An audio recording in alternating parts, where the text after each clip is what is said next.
बहुत समय पहले की बात है। एक जंगल में टुनटुनी चिड़िया अपनी बूढ़ी माँ टूनी और पिता टुन्नू चिड़ा के साथ एक टूटे फूटे कच्चे मिट्टी के घर में रहती थी। उन्हें हमेशा बरसात का डर लगा रहता था, कहीं जोर की बरसात की वजह से उनका घर टूट न जाए और वो बेघर न हो जाए। वहीं टुनटुनी की माँ पक्षियों के घरों में नौकरानी का काम करती थी और टुनटुनी के पिता टुन्नू चिड़ा फल बेचकर अपने घर का गुजारा किया करते थे।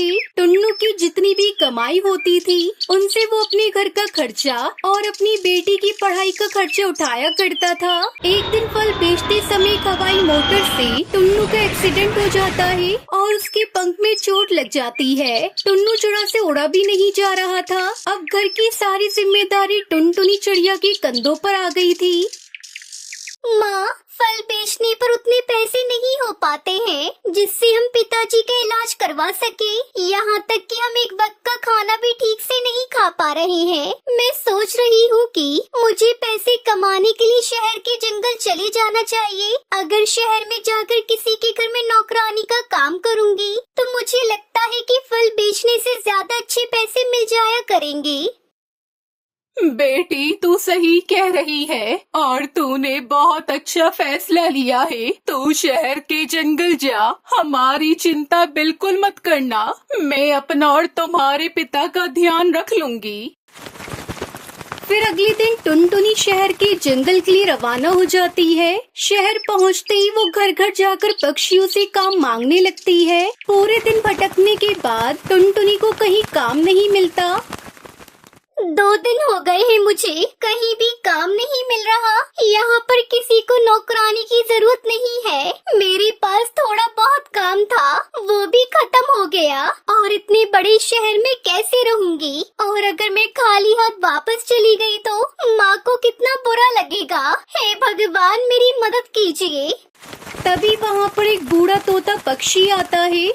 बेटे, मुझे बहुत जोर से भूख और प्यास लग रही है। क्या तुम मुझे कुछ खाने के लिए दे सकते हो? मेरे पास खाने के लिए कुछ भी नहीं है, सिर्फ 10 रुपए है। लेकिन कोई बात नहीं, आप ये पैसे ले लीजिए और इनसे कुछ खा लेना। बूढ़े तोते पक्षी को पैसे देकर टुनटुनी इधर उधर काम ढूंढने लगती है। कुछ देर उड़ने के बाद टुनटुनी को एक बच्चा दिखाई देता है।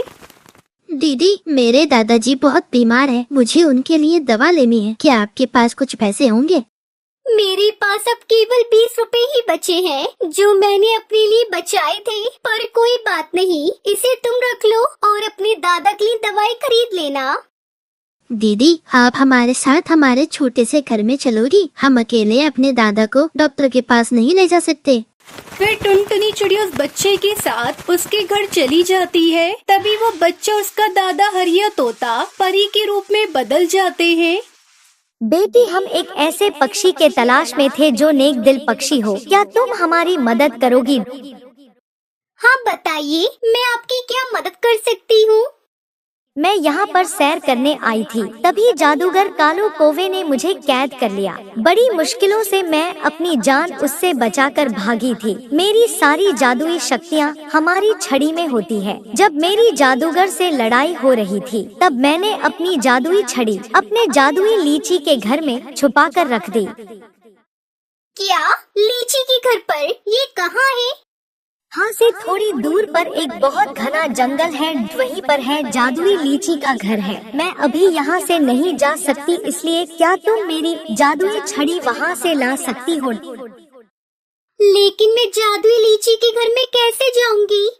मेरे पास जादुई लीची के घर की चाबी है। उस लीची के घर में केवल वही लोग जा सकते हैं जो नेक दिल और दूसरों की मदद करने वाले हो। ठीक है, मैं वहाँ जरूर जाऊंगी और आपकी जादुई छड़ी लेकर ही आऊंगी।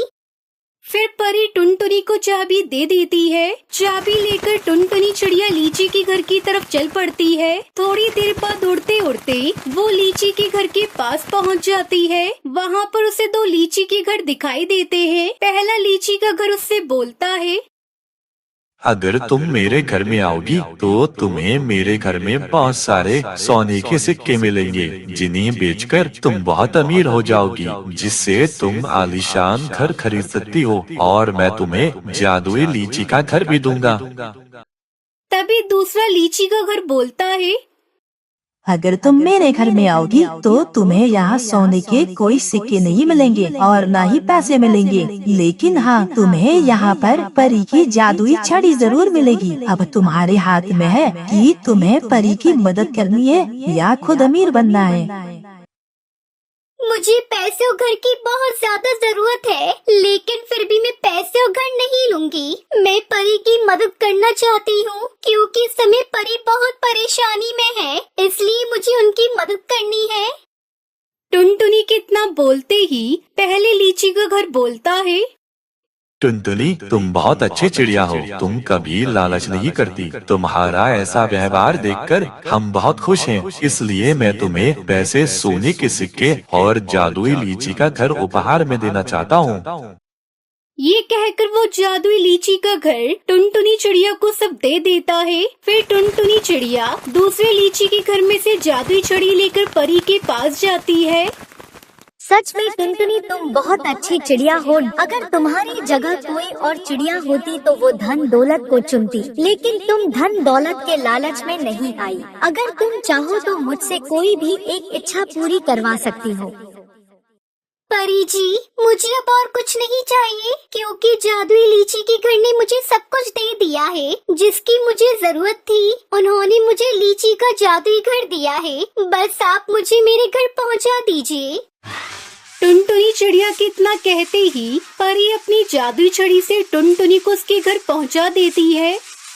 टुनटुनी मेरी प्यारी बच्ची आ गई तू। अरे तुझे इतने सारे सोने के सिक्के और पैसे किसने दिए, और ये जादुई लीची का घर, मुझे सब बता, ये सब किसने दिया है तुझे?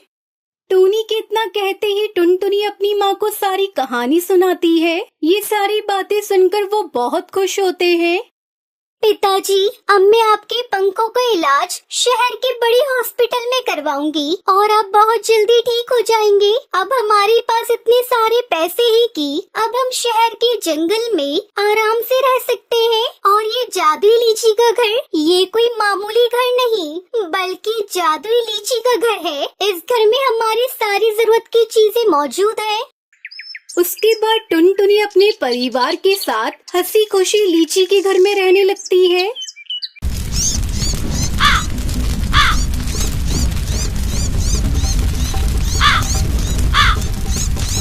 सुंदरवन जंगल में टोनी नाम की एक चिड़िया अपने बेटे बंटी कबूतर और अपनी बहू टुनटुनी चिड़िया के साथ रहती थी। शादी के कई साल बीत जाने के बाद भी टुनटुनी चिड़िया अभी तक माँ नहीं बन पाई थी। आस पड़ोस के पक्षी भी उसे ताने देने लगे थे। एक दिन जब टुनटुनी चिड़िया अपने घोंसले से बाहर निकलती है, तब उसकी पड़ोसन सुंदरी कौवी तीखी जुबान में कहती है, अरे टुनटुनी बहू, अब तो तेरी शादी के कई साल गुजर गए, लेकिन तू अभी तक माँ नहीं बनी। लगता है तेरे भाग्य में औलाद का सुख नहीं है। ये सुनकर टुनटुनी को बहुत बुरा लगता है। वो सुंदरी कौवी से कहती है, हाँ काकी, डॉक्टर बुलबुल को दिखाया है। अब तो जब भगवान चाहेंगे तभी माँ बनने का सुख मिलेगा। ठीक है बहू, अब मैं चलती हूँ, मेरा पोता रो रहा है। टुनटुनी चिड़िया को सुंदरी कौवी की बातें सुनकर बहुत रोना आता है। वो सोचती है, सुंदरी कौवी मुझे संतान न होने का ताना दे रही थी, मैं क्या करूं? मैं भी तो माँ बनना चाहती हूँ। मुझे भी बच्चों से बहुत प्यार है, पर लगता है नसीब में संतान का सुख नहीं लिखा। इसी तरह कई दिन गुजर जाते हैं। एक दिन टोनी चिड़िया टुनटुनी को अपने पास बुलाती है और कहती है, बहू, लगता है मैं अपने पोता पोती को देखे बगैर ही मर जाऊंगी। पता नहीं कौन सी मनहूस घड़ी में मैंने अपने बेटे का ब्याह तुमसे कराया था। मेरी किस्मत ही फूटी हुई है जो ये बांझ बहू हमारे खूंटे से बांध दी है। टुनटुनी चिड़िया अपनी सास की जली कटी सुनकर रोने लगती है।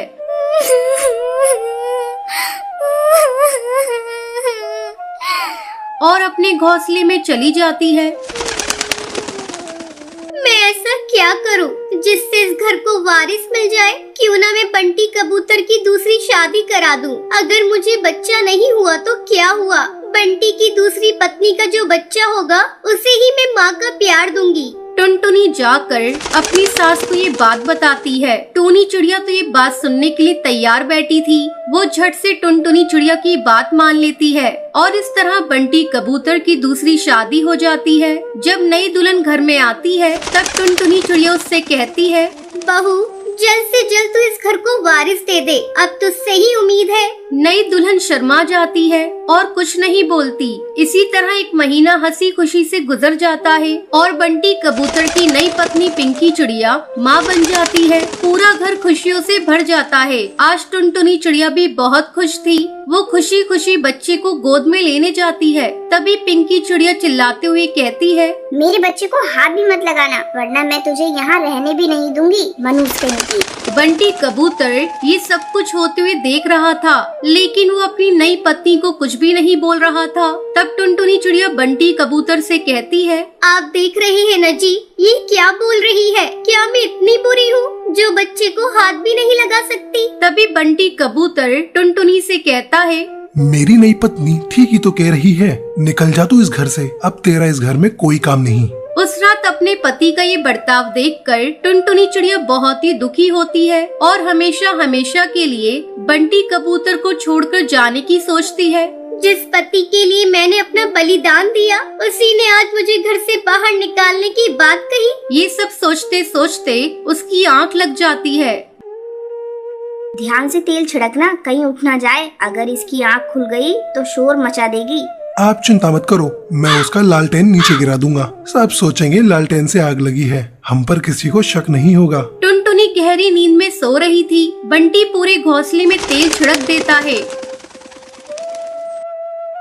और लालटेन नीचे गिरा देता है। आग पूरे घोंसले में फैलने लगती है। बंटी तभी बाहर जाने के लिए दरवाजा खोलने लगता है। माँ ये दरवाजा नहीं खुल रहा है, लगता है जाम हो गया है, मुझे नहीं मरना माँ, कोई बचाओ। अरे ये दरवाजा कैसे बंद हो गया, कोई तो बचाओ। अजी सुनिए, ये आग कैसे लग गई? आप घबराइए मत, आपको कुछ भी नहीं होगा। ये क्या हो रहा है बंटी मेरे बच्चे, तू दरवाजे को धक्का मार, खुल जाएगा। माँ शायद हमारे पापों की सजा हमें मिल रही है। टुनटुनी माँ और मैं तुम्हें जलाकर मारना चाहते थे, लेकिन आग तुम्हें छू भी नहीं रही है, ये मेरी ओर आ रही है, मैं नहीं बचूंगा। हे देवी मैया, इनकी भूल को क्षमा कर दो, अपने सुहाग के बिना मैं भी मर जाऊंगी। अपना क्रोध शांत करो देवी मैया, दया करो मैया, नहीं तो मैं भी सर पटक पटक के आपके सामने प्राण त्याग दूंगी। और फिर टुनटुनी की विनती सुनकर देवी मैया का क्रोध ठंडा हो जाता है और अग्नि शांत हो जाती है।